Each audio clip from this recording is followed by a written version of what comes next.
Hi there, my name is Andrew Brown, and welcome to Classification and Structure of Prokaryotic Cells. As this video will focus on defining prokaryotic cells and their features, most of it will be devoted to the various classification systems scientists use. We will then finish up by going through the anatomy of a prokaryotic cell, paying special attention to a few higher yield features. After watching this video, you should be able to answer questions like this one, which asks you to describe the shape of the Staphylococcus aureus bacterium. Okay, now we'll dive into prokaryote classification. Currently, the most popular system for biological classification is the three-domain system, in which all living organisms are divided into eukaryota, bacteria, and archaea. Prokaryotes occupy the latter two categories, with both bacteria and archaea lacking membrane-bound organelles. This means that the genome of each is a circular strand that just hangs out in the cytosol, in a region known specifically as the nucleoid. In addition, bacteria and archaea have very similar enzymes that handle their transcription and translation. While archaea are often known as the extremophiles for their propensity to thrive in harsh environments, in actuality they exist in a variety of environments. Aside from domains, prokaryotes can also be classified by shape.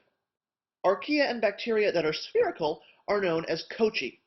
A good way to remember this is by looking at the shape of many of the letters in kochi. They're round. Rod-shaped archaea and bacteria are called bacilli.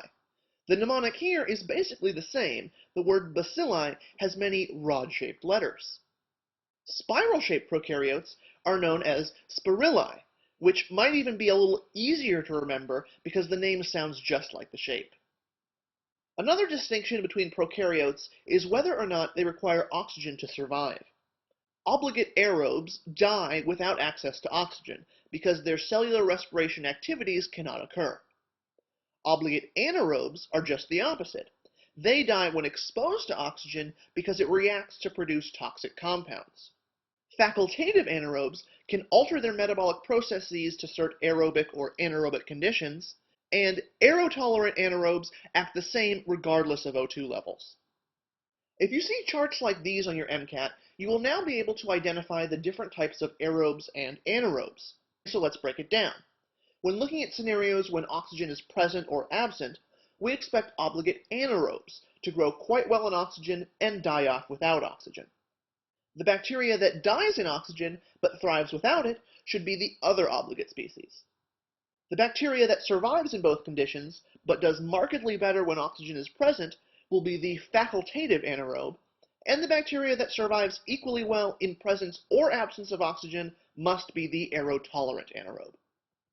Now let's get back to the physical properties of the prokaryotes. Each prokaryote can have a cell membrane and a cell wall, an external capsule, ribosomes, a flagellum, central genome, and accessory plasmids. The cell membrane is made out of phospholipids, just like in eukaryotes. The rigid cell wall provides structural integrity. The capsule, not present in all prokaryotes, has roles in protection and virulence.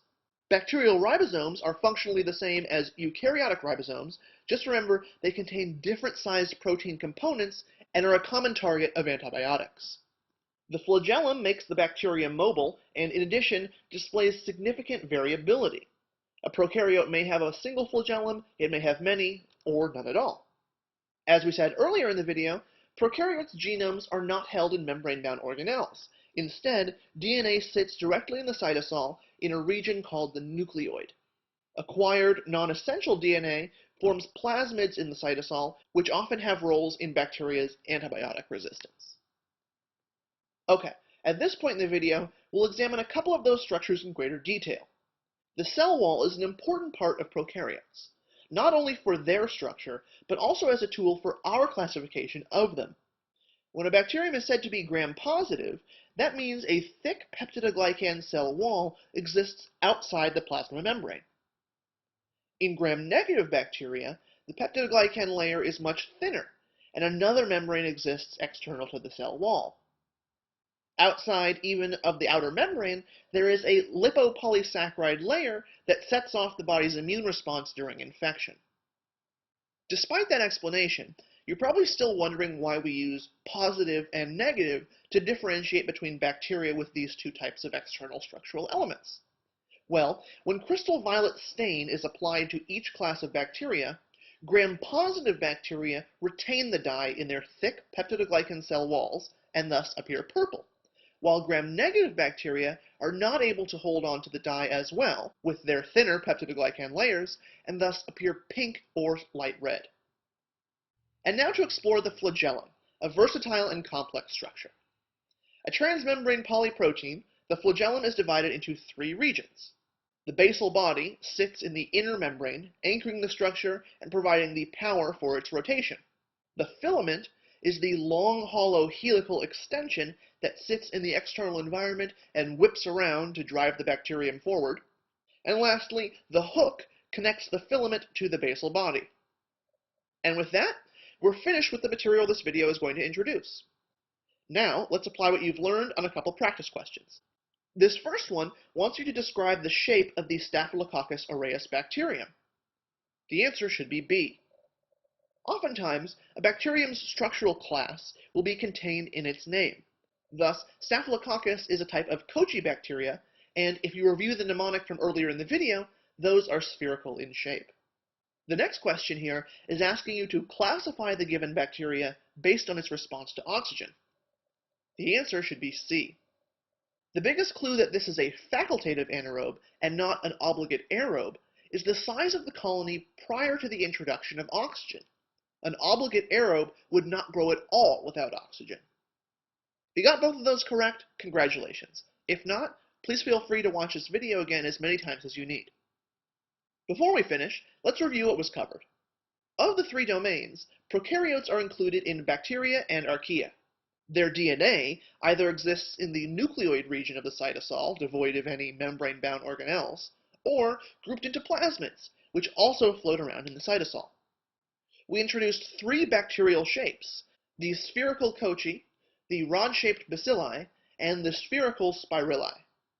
The flagellum complex consists of the basal body, hook, and filament, and in terms of bacterial oxygen requirements, we defined four different types. Obligate aerobes need oxygen to live. Obligate anaerobes die in the presence of oxygen. Facultative anaerobes prefer to have oxygen but don't need it to survive.